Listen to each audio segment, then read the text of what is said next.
हाँ, नमस्कार। मैं संदीप कुमार शुक्ला स्वागत करता हूं संदीप सर जीके में। आ, ये वीडियो जो है थोड़ा इंपॉर्टेंट वीडियो, ध्यान से सुनिएगा वीडियो को, ठीक है।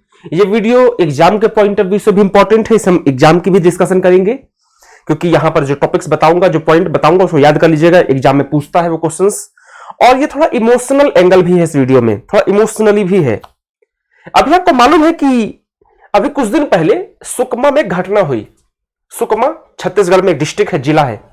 वहां पर सीआरपीएफ के एक जवान ने अपने साथियों पर गोली चला दी, और जब गोली चलाई तो 4 जवान शहीद हो गए वहीं पर और 3 जवान घायल हो गए। ये एक न्यूज है। ये तो हो गई बात गोली चला के अपने साथियों को मार देने की, ऐसी घटनाएं बीच में आती रहती हैं। और एक बात निकल के आती है, आप सरप्राइज हो जाएंगे अगर मैं डाटा दिखाऊंगा, official data. You will be surprised कि पिछले 10 सालों में लगभग 1000 जवानों ने क्या किया है, सुसाइड किया है। 1000 जवानों ने। मुद्दा बहुत इंपॉर्टेंट है। जो इंसान देश के लिए, अपनी मातृभूमि की रक्षा करने के लिए अपनी बॉर्डर पर खड़ा है, देश के सीमा पर खड़ा है, जो इंसान दुश्मनों से हमारी रक्षा करने के लिए वर्दी पहने हुआ है ताकि दुश्मन हमारा कुछ बिगाड़ ना पाए, वो सीना तान के खड़ा हो जाता है।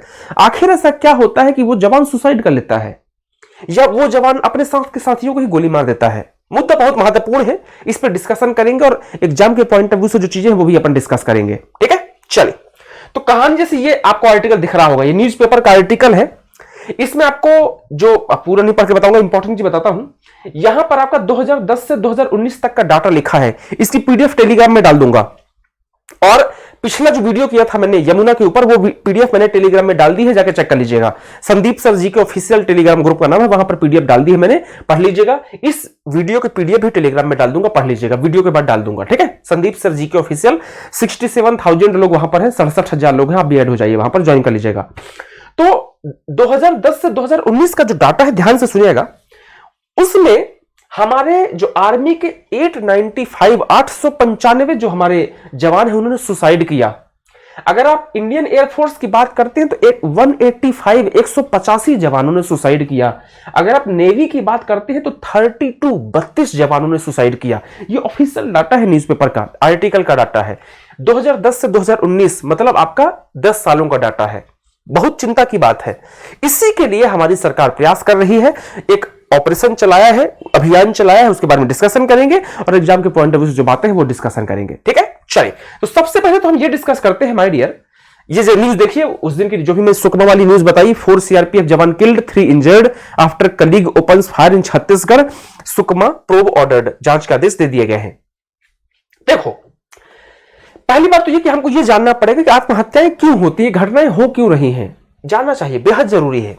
देखिए, 2010 से सितंबर 2021 तक का जो डाटा है, जो मैंने यहां पर बताया, अभी मैंने पहले बता दिया कि पिछले 10 सालों में लगभग 1000 से ज्यादा जवानों ने सुसाइड किया है, वही डाटा यहां पर लिखा हुआ है। मैं आगे चलता हूं, मैं आपको बताता हूं रीजंस क्या क्या हो सकते हैं सुसाइड के, या कि फिर अपने साथियों पर ही गोली चलाने के।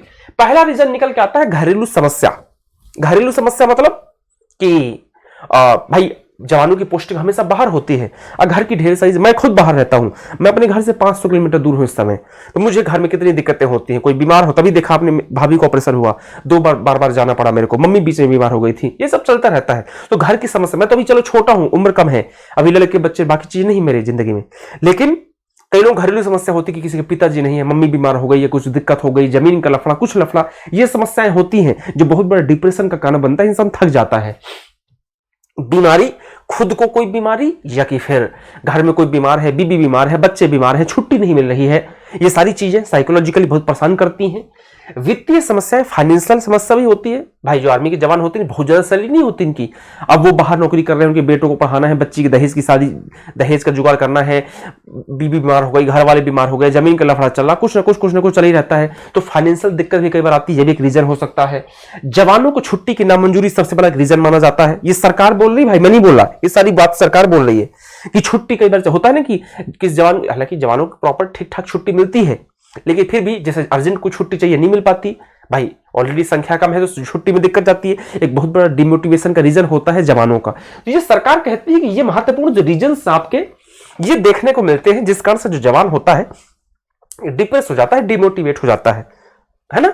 और इसका रिजल्ट निकल के आता है कि या कि कोई ऐसी कदम उठाता है जैसे सुसाइड जैसा, 1000 से ज्यादा जवानों ने सुसाइड किया, या कि फिर वो सुकमा जैसी घटना की थोड़ा मानसिक रूप से परेशान हो जाना। और जब इंसान मानसिक रूप से परेशान होता है, इरिटेट होता है, तो उसका गुस्सा कहीं ना कहीं निकलता है, वो किसी टर्म में निकलता है। मान लीजिए आप कहीं किसी बात को लेकर परेशान है, आपका कोई पर्सनल दिक्कत चल रही है, किसी ने आपको कुछ चिढ़ा दिया, आपका दिमाग खराब हो गया। अब जैसे सुकमा का जो जवान है, उनका वीडियो देखा मैंने, तो वो वीडियो में बोल रहे हैं कि ये लोग मेरे को चिढ़ाते थे, मेरे को उल्टा बोलते थे। तो आप खुद सोचिए कि जो जवान कितना कॉन्फिडेंट होते हैं, कितना मानसिक रूप से विकसित होते हैं ये लोग, और उसको छोटी सी बात में, मतलब चिढ़ाना छोटी बात नहीं होती। मैं बोल रहा हूं कि इस लेवल पर कि किसी ने चिढ़ा दिया तो आप गोली मार दो, 4 लोगों को हत्या मार दिया, गोली मार दिया आपने, ये एक्सट्रीम कंडीशन होती है।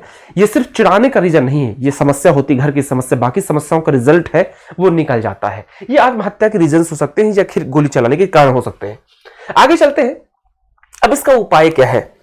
तो सरकार को भी पता है कि भाई ये समस्याएं होती, सरकार ने उपाय निकाला है। जो हमारी सीआरपीएफ है, सेंट्रल रिजर्व पुलिस फोर्स है, उसने एक सिस्टम चालू किया जिसे चौपाल कहा जाता है, गेट टुगेदर। ये क्वेश्चन पूछ सकते हैं एग्जाम में कि अभी हाल ही में सरकार ने क्या चालू किया है, सीआरपीएफ ने। किसने? सीआरपीएफ ने, सेंट्रल रिजर्व पुलिस फोर्स ने चौपाल चालू किया है। चौपाल, चौपाल क्या होती है अभी बताता हूं। इसमें होगा क्या, चौपाल ये होता है जैसे गांव में क्या होता है कि गांव में मोहल्ले में कहीं चबूतरा जैसा होता है, लोग बैठ जाते हैं, 2 4 10 20 लोग बैठ के चर्चा करते हैं, चाय पीते हैं। ये कि चबूतरा नहीं भी है तो सर आंगन सा खाली हो गया, गांव के सड़क में अब देखेंगे कोने में 8-10 लोग कुर्सी लगा के बैठ गए, जमीन में बैठ गए चर्चा करने के लिए, बोलते चौपाल लगी, वहां पे जाओ, बैठे हैं। दूसरी प्रकार से सीआरपीएफ ने चौपाल सिस्टम चालू कर रही है। सीआरपीएफ, इसका रीजन क्या है, इसका बेनिफिट क्या होगा, आइए डिस्कस करते हैं। देखिए, पहले तो ये क्वेश्चन पूछेगा कि किसने चालू किया है, सीआरपीएफ ने चालू किया है। ये करंट अफेयर्स का क्वेश्चन है, किसने चालू किया है, सीआरपीएफ ने चालू किया है। अब इसका बेनिफिट क्या है, देखिए इसमें होगा ये कि सप्ताह में 1 या 2 बार, वीक में 1 या 2 बार 18 से 20 कर्मचारी, 18 से 20 जनसंख्या, नॉर्मल संख्या में जो कर्मचारी अधिकारी होंगे, वो क्या करेंगे कि जो उनका भाई बहुत बड़ा वो होता है आपका, जहां पे जवान रहते हैं, बहुत बड़ा एक एरिया होता है, तो वहां पर 18 से 20 अधिकारी कर्मचारी, अधिकारी भी होंगे, कर्मचारी भी होंगे, उसमें ऑफिसर्स भी होंगे, वो वहां पर बैठेंगे, जमीन में या कुर्सी में कहीं बैठ के चर्चा करेंगे, बात करेंगे, मतलब फेमिलियर माहौल। इसका बेनिफिट यह होगा कि कोई जो जैसे जवान है, अब वो अपने अधिकारी बैठे हैं, बिना यूनिफॉर्म के बैठे हैं, बैठेंगे, चाय पीएंगे, गप लड़ाएंगे, हंसेंगे, हंसी मजाक करेंगे, और पर्सनली तुमको कोई दिक्कत हो तो बता दो, भाई कोई दिक्कत नहीं, यहाँ पे नौकरियों की बात, नौकरी किराने वाली बात, तुम अपनी समस्या बता दो। तो इससे होगा क्या कि जवानों का अपने अधिकारियों से इंटरेक्शन बढ़ेगा, कम्युनिकेशन बढ़ेगा, और इसका रिजल्ट ये होगा कि जैसे कोई जवान परेशान है, छुट्टी को लेकर के परेशान है कि सर छुट्टी नहीं मिलती, अब जैसे 20 लोग बैठे हैं, वहां पे ऐसा माहौल बनाया जाएगा कि ये चौपाल में ऐसा माहौल, सीआरपीएफ का कहती है कि ऐसा माहौल बनाया जाएगा कि ये ना हो कि मैं कर्मचारी हूं, अधिकारी है। 20-25 लोग जब इकट्ठा बैठेंगे, ये वीक में 1 या 2 टाइम्स होगा, तो वहां पर ये किया जाएगा कि भाई बिना यूनिफॉर्म के रहेंगे, कोई सर्वर नहीं, कोई दिक्कत हो तो बता दो पर्सनली, मैं तुम्हारे भाई जैसा हूं या पिता जैसा हूं, जो भी है। तो किसी जवान को दिक्कत से छुट्टी नहीं मिलती, बड़ा परेशान हूं मैं, तो अपन डिस्कस कर सकता है। अगर अपनी समस्या जब डिस्कस करोगे अधिकारी से, तब तो सोल्यूशन निकालेगा। सिंपल सी कहानी है। तो ये चौपाल सिस्टम चालू किया है किसने, चौपाल सिस्टम चालू किया है किसने, हमारे सीआरपीएफ ने। डन। इसमें चौपाल में आपका योगासन और व्यायाम भी कराया जाएगा, एक्सरसाइज कराई जाएगी, जिससे दिमाग थोड़ा और ओपन हो, अपनी प्रॉब्लम को शेयर कर सके। भाई वर्दी में क्या होता है कि आप बोलोगे सर ये चीज तो ऑफिस में भी कर सकते, बेटा ऑफिस का अलग माहौल होता है, ऑफिस होता है, काम होता है, वर्कलोड होता है, ऑफिसर्स होते हैं, कर्मचारी होते हैं, वहां पे आप पर्सनल डिस्कस नहीं कर पाते ज्यादा अच्छे से।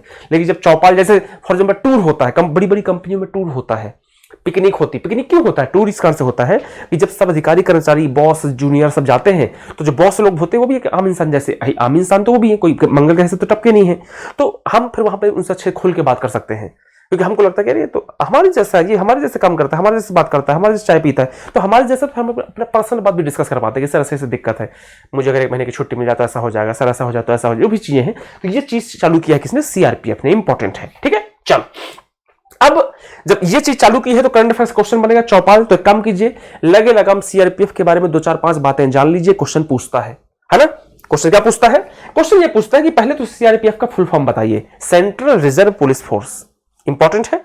उसके बाद में आपको मालूम होगा कि जो सीआरपीएफ है माय डियर, इसका पहले नाम कुछ और था जो बच्चों को नहीं पता है।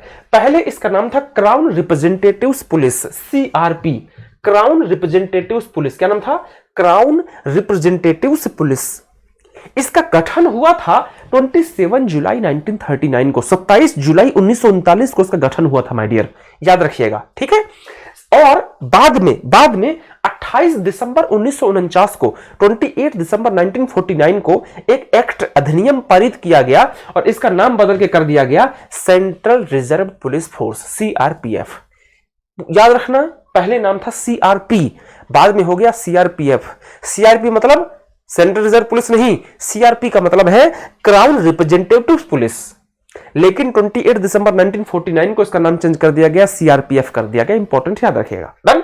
चल, अब अगर आप सीआरपीएफ के बारे में जानते हैं तो आपको आरएएफ के बारे में भी जानना चाहिए। आरएएफ, इसका फुल फॉर्म होता है रैपिड एक्शन फोर्स। आपको बताऊं, मैं भोपाल, आपने सुना होगा, भोपाल में जब मैं 2010 से 2014 के बीच में इंजीनियरिंग कर रहा था तो मेरे एक जीजा जी हैं जो अधिकारी थे रैपिड एक्शन फोर्स में, वो पहले सीआरपीएफ में थे और जो आरएएफ है वो सीआरपीएफ की ही ब्रांच है, तो उनका ट्रांसफर आरएएफ में हो गया था, रैपिड एक्शन फोर्स में। तो आपका, मैं वहां जाता था, आप कभी भोजपुर जाइएगा, भोपाल में भोजपुर मंदिर जाते टाइम देखिएगा सीआरपीएफ का, आरएएफ का लाइन से 3-4 बटालियन बनी हुई है वहां पे। तो रैपिड एक्शन फोर्स के मैं जाया करता था वहां पे। ये मान लीजिए कि 4 साल में कम से कम 50 से 100 बार गया होगा वहां पे मैं। और वहां पे इसका अर्थ जाता था कि माहौल अच्छा रहता था वहां पे, लोग अच्छी बातें करते थे, देश के जवानों को देख के अलग खुशी मिलती थी और मोटिवेशन मिलता था और उनसे मिलना भी हो जाता था मेरा। तो इनको मैंने नजदीक से देखा है रैपिड एक्शन फोर्स के लोगों को। तो रैपिड एक्शन फोर्स जो है सीआरपीएफ का ही ब्रांच है। इसका गठन कब किया गया और क्यों किया गया?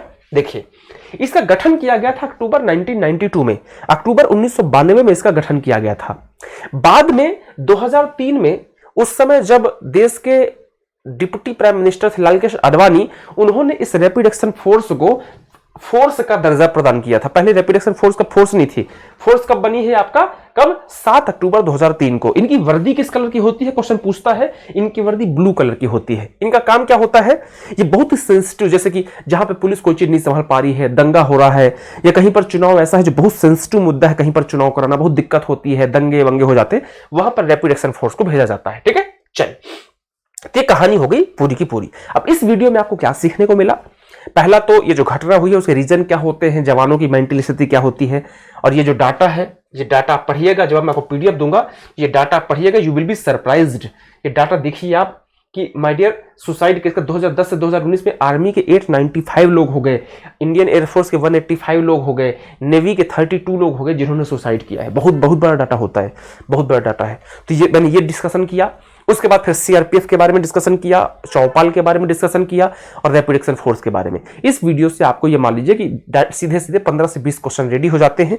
अच्छे से पढ़ लीजिएगा। पीडीएफ दूंगा तो ये देखो, ये सुसाइड वाला एंगल ये है, यूपीएससी मेंस वगैरह में लिखने के लिए पूछ सकता है, इंटरव्यू पूछ सकता है। लेकिन जो एसएससी रेलवे एग्जाम से, ऑब्जेक्टिव एग्जाम से, वहां पर सीआरपीएफ का फुल फॉर्म क्या है, पहले क्या बोलते थे, अब क्या बोलते हैं, और आरएएफ क्या है, आरएएफ का काम क्या होता है, ये सारे क्वेश्चन वहां से पूछ सकता है। ठीक है, ऑपरेशन चौपाल के बारे में पूछ सकता है, चौपाल क्या है, इसका बेनिफिट क्या होगा, ये सारी चीज पूछ सकता है। मुझे लगा इंपॉर्टेंट आपको जानना चाहिए, करंट अफेयर्स का मुद्दा था, इंपॉर्टेंट आपको जानना चाहिए। अपना ध्यान रखिए, मिलते हैं नेक्स्ट वीडियो में, तब तक के लिए bye bye, take care, all the best.